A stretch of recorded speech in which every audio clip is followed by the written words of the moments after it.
Not everyone was a fan of FDR or the New Deal. He had several outspoken opponents, which we call demagogues. Demagogues use emotion to appeal to the people for political support. The most famous critic of the New Deal was Huey Long. The senator from Louisiana had his own program called Share Our Wealth. In his plan, he wanted to take money from the rich and give every poor family enough money to buy a house and a car. He was fairly popular until he was assassinated.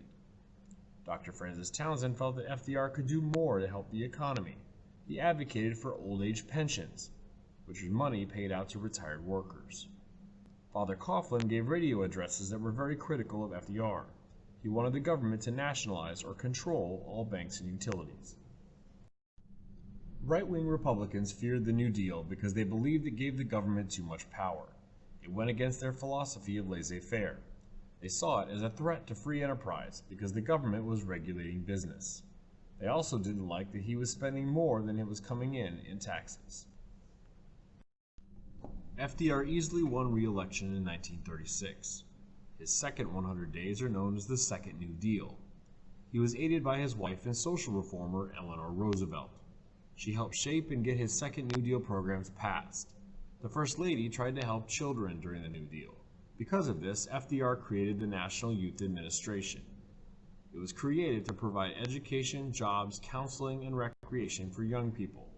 In exchange for the aid, the youth would provide part-time work. While the economy improved, it didn't perform as well as FDR had hoped. Unemployment was still high and production was still down. So he wanted to put as many Americans to work as soon as possible. One of his biggest programs was the Works Progress Administration, or the WPA. It put over 8 million people to work between 1935 and 1943. They did everything from welding to building more than 125,000 public buildings, like hospitals and libraries. They also built more than 850 airports. These jobs happened all over the country. In fact, a very famous part of our backyard here in Pasadena was built by the WPA. The San Jacinto Monument was completed in 1939. FDR would push another Agricultural Adjustment Act through Congress to help the farmers. This time, the act created price supports for corn, cotton, and wheat to keep agricultural prices from dropping too low. It helped farmers by reducing the production of staple crops and encouraging more diversified farming. Probably the most important achievement of the New Deal was the passage of the Social Security Act.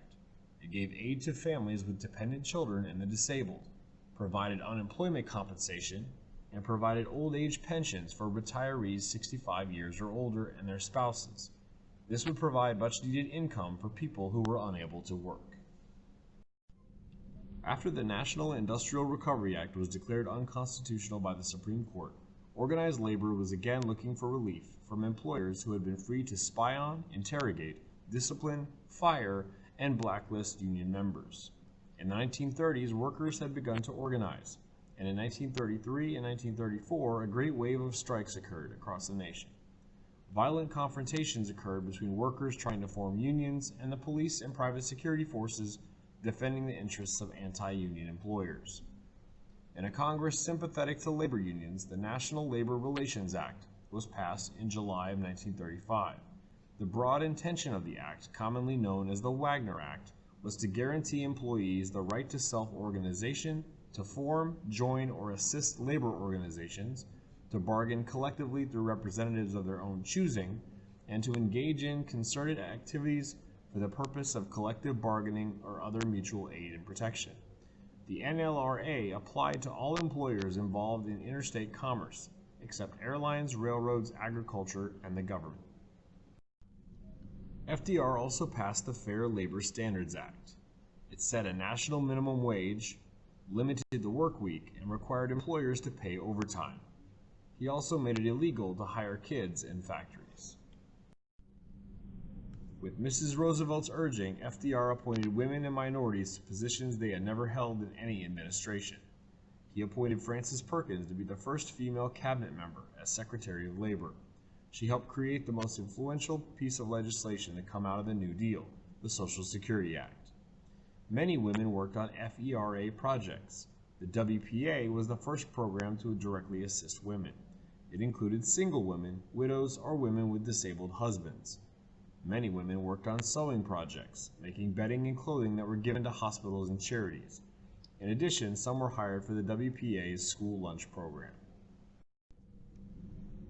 Next, FDR helped thousands of African Americans with the New Deal, but many suffered during the Great Depression. In addition to poverty, they had to deal with segregation, discrimination, and racism. 10% of the budget for the WPA, NYA, and the CCC went to African Americans. They had separate units but received the same pay and conditions as whites. Unfortunately, African Americans were unable to join unions. FDR appointed Mary McLeod Bethune as the head of the Division of Negro Affairs of the National Youth Administration. More importantly, she helped organize a black cabinet of influential African Americans to advise FDR on racial issues. Finally, American Indians were also impacted by the New Deal. FDR appointed John Collier to become the Commissioner of Indian Affairs.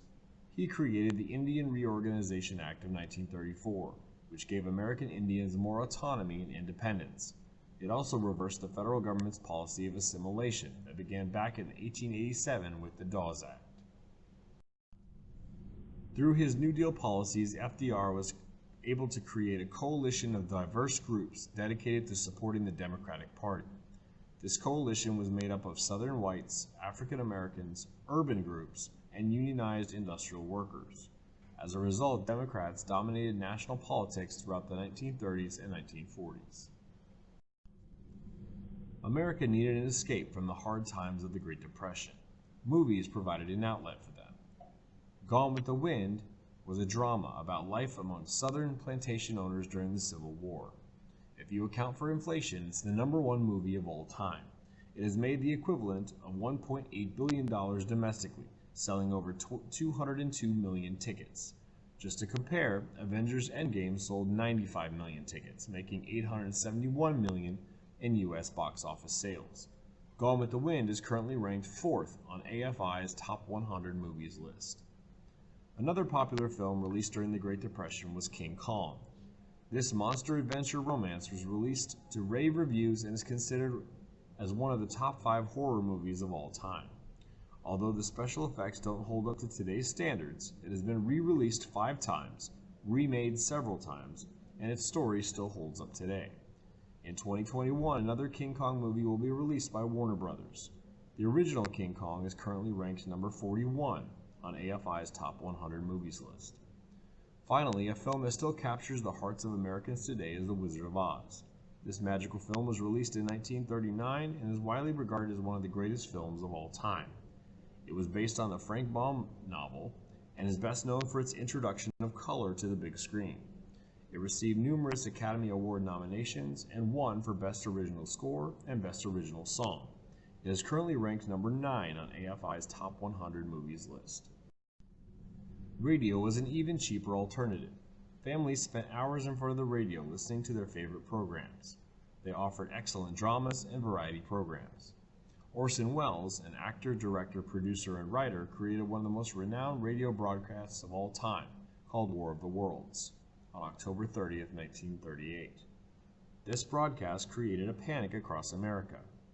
At the point in the radio broadcast where the Martians were invading towns in the countryside, a power outage occurred in the tiny town of Concrete, Washington. People ran to the hills for cover. It was, of course, proved to be a hoax. In fact, 3 times during the broadcast they announced that it was just a show. Why do you think it caused such a panic? Because people were accustomed to getting their news by radio, and it seemed like a real news broadcast. Art flourished during the Great Depression. A form of art known as regionalism became popular. This is where artists paint familiar subjects in realistic ways. One famous painting is known as American Gothic by Grant Wood.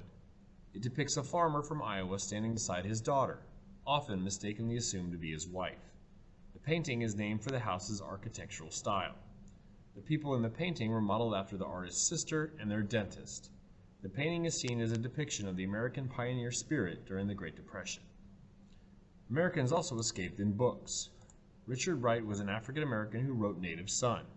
It's a book about a young man trying to survive in a racist world.